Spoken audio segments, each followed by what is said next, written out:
Hello friends, आपका अपना channel IQpedia में स्वागत है।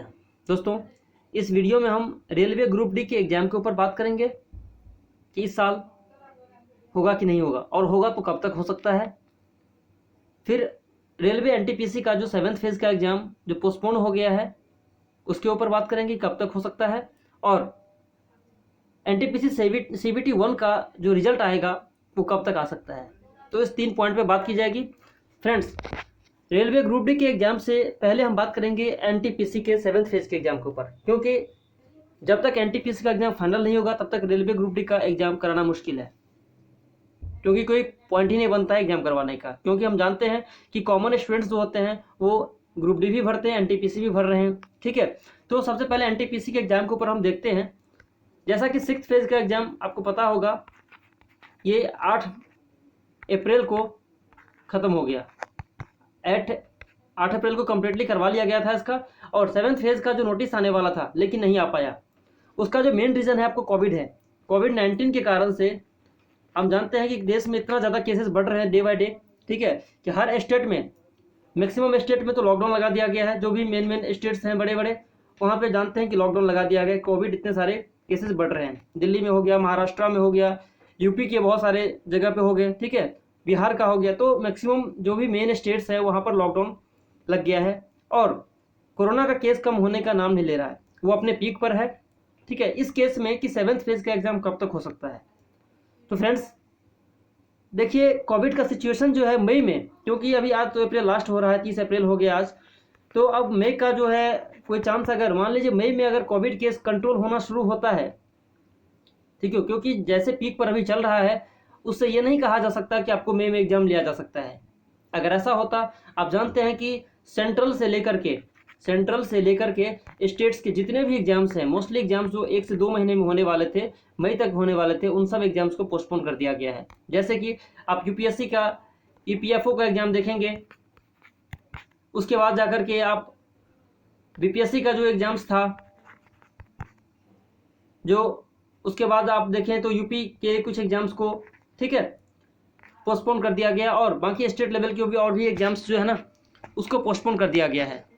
66 BPSC का जो था फॉर्म भरने का डेट दिया, जो कि है, जो भी एग्जाम्स है उन सबको पोस्टपोन किया जा रहा है, जो 1 से 2 महीने में होने वाले थे उन सब एग्जाम्स को। तो उससे ये नहीं देखा कि अंदाजा लगाया जा सकता है कि NTPC का एग्जाम आपको मई में हो सकता है, क्योंकि अब जानते हैं कि हर स्टेट में इसका सेंटर होता है, और लगभग 5 लाख के आसपास जो है ना स्टूडेंट्स, 5 लाख प्लस ही कह सकते हैं आप, इतना स्टूडेंट्स NTPC के 7th फेज में एग्जाम दे सकते हैं। वो हर स्टेट में होगा ये चीज़। तो आप ये अंदाज़ा लगाकर चल सकते हैं यहाँ पर कि मई में अगर सिचुएशन कंट्रोल होना शुरू होता है तो जून के मिड तक आपको कोई चांस बने कि एग्ज़ाम आपको CBT 1 का 7th फेज एग्ज़ाम हो सकता है मिड जून के आसपास। ठीक है, तो ये तो आपका हो गया कि 7th फेज का एग्ज़ाम मिड जून तक आ सकता है। जब मिड जून तक एग्ज़ाम 7th फेज का लेता है, या जून के लास्ट तक, कभी भी जून में ही हो सकता है, क्योंकि मई में तो मुश्किल लगता है होना। ये मेरा अपना मानना है, मैं जो एक्सपेक्ट करता हूँ ये है। वैसे आप खुद सिचुएशन के अकॉर्डिंग आप समझ सकते हैं कि एग्ज़ाम हो सकता है या नहीं हो सकता है, क्योंकि रेलवे ने अभी तक कोई नोटिस भी इस एग्ज़ाम को लेकर के, 7th फेज को लेकर के जारी किया है। ठीक है, तो मेरा पर्सनल एक्सपेक्टेशन है, जो मैंने सोच रहा हूँ उसके बेस पर मैं बता रहा हूँ। ठीक है, बाकी जो रेलवे ग्रुप डी की अगर हम बात करें, क्योंकि मैक्सिमम अब स्टूडेंट जो है ना इसी को लेकर के टेंशन में है, क्योंकि ग्रुप डी का वैसे 2 साल लगभग हो ही गया है, 2 ईयर्स से ज़्यादा होने वाले हैं अब। ठीक है, NTPC का भी ग्रुप डी का, क्योंकि 1-2 महीने के अंदर पे ही दोनों जो वैकेंसीज आई थी। तो ग्रुप डी का जो एग्जाम है मेनली NTPC के एग्जाम के बेस पर डिपेंड करता है। NTPC 7th फेज जैसे ही कंप्लीट होगा उसके बाद आपको ग्रुप डी का नोटिस दिया जाएगा, और NTPC तभी आपका 7th फेज होगा जब कोरोना का केस जो है ना वो कंट्रोल होना शुरू होगा, कम होगा, तभी जाकर के NTPC 7th पेज अब हो सकता है, मेरा जो अपना अनुमान है। उसके बाद आपको ग्रुप डी का अनाउंसमेंट होगा। तो ग्रुप डी के लिए अंदाजा आप ये लगा सकते हैं, क्योंकि ग्रुप डी में लगभग 1 करोड़ से ज़्यादा स्टूडेंट, 1 करोड़ 15 लाख समथिंग बताया जा रहा है, इसके आसपास स्टूडेंट्स हैं। 1 करोड़ 15 लाख के आसपास स्टूडेंट्स ग्रुप डी में अपियर होंगे। तो इसका भी एग्जाम कम से कम जो है मिनिमम 2 से 3 मंथ्स आप लगा करके चल सकते हैं कि होंगे, क्योंकि NTPC वाले भी ग्रुप डी का एग्जाम देते हैं, बेरोजगारी का लेवल इतना ज़्यादा है इस कारण से। तो 2 से 3 मंथ मिनिमम जो एग्ज़ाम चलेगा, उस केस में आपके जो एग्ज़ाम्स, अगर मान लीजिए कि जून लास्ट भी अगर होता है स्टार्ट, तो अगस्त तक आपका एग्ज़ाम्स जा सकता है मिनिमम। अगस्त तक आपका एग्जाम्स चल सकता है। 2 से 3 मंथ तो आप लगा करके चले। एनटीपीसी जैसे 7 फेज में चला है, उससे ज़्यादा स्टूडेंट्स आपके ग्रुप डी में हैं, ठीक है। तो इस बेस पर देखा जाए तो अगस्त तक आपका एग्जाम चलेगा। अगर जून लास्ट तक एग्जाम शुरू होता है तो उस केस में मैं बोल रहा हूँ, अगर कोविड का केस और ज़्यादा बढ़ेगा तो फिर कहना मुश्किल है कि एग्जाम कब लिया जा सकता है, ठीक है। जुलाई जाएगा, अगस्त जा सकता है एग्जाम की डेट को, ठीक है। और फिर एग्जाम कंप्लीट करवाते करवाते आपको मिनिमम 2 से 3 मंथ एक्स्ट्रा लगेंगे ही लगेंगे।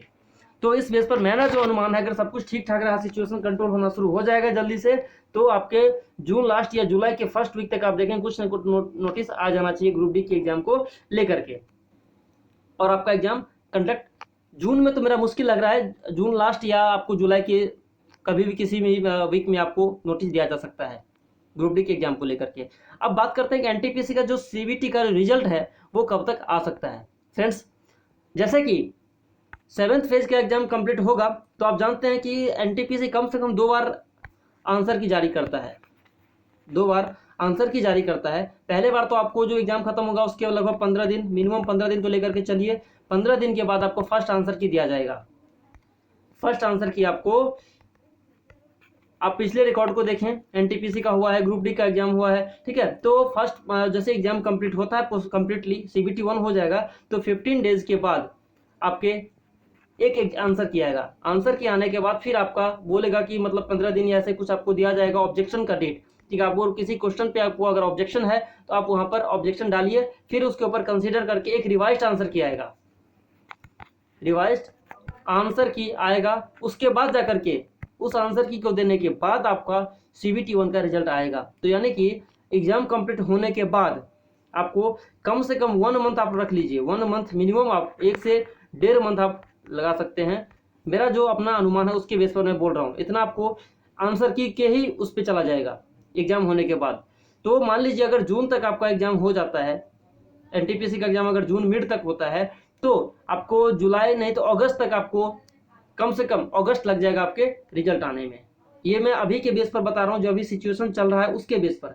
अगर सिचुएशन और क्रिटिकल होता है तो फिर आपके डेट वैसे ही बढ़ते चले जाएंगे, क्योंकि रिजल्ट तभी आएगा जब तक कंप्लीट एग्जाम हो जाएंगे तब, ठीक है। 7th फेज का अभी लगभग 5 लाख से ऊपर स्टूडेंट्स बाकी है, उन सब का एग्जाम होगा, फिर जाके 2 बार आपको कम से कम 1 बार आंसर की, फिर रिवाइज्ड आंसर की आएगा, उसके बाद जाके आपका रिजल्ट आएगा। तो अभी के सिचुएशन के बेस पर आप अगस्त मान के चलिए, मिनिमम अगस्त के बाद ही आपका रिजल्ट आएगा, ठीक है। तो बस ये छोटी सी खबर थी आप लोगों को, टेंशन मत लीजिए। अपना प्रिपरेशन, जिनका एग्जाम बाकी है एनटीपीसी का, उसके बाद ग्रुप डी के जो स्टूडेंट्स तैयारी कर रहे हैं, आप अपने प्रिपरेशन में रखें, लगे रहें, ठीक है। क्योंकि जानते हैं अगर प्रिपरेशन खराब होगा तो आपके रिजल्ट में भी प्रॉब्लम हो सकता है, क्योंकि जो भी स्टूडेंट्स हैं प्रिपरेशन में लगे हैं, अपनी तैयारी कर रहे हैं, कंटिन्यूसली स्टडी में लगे हुए हैं, तो आप भी अपना तैयारी में जारी रहें, ठीक है। थैंक यू दोस्तों, और जो भी अपडेट आएगा मैं आप सबको न्यूज़ देता रहूँगा। बाकी रेलवे से रिगार्डिंग मैं भी और कुछ आप लोगों के सामने न्यूज़ लाता रहूँगा टाइम टाइम पर, ठीक है दोस्तों। थैंक यू आप सबका इस वीडियो को देखने के लिए। जय हिंद, जय भारत।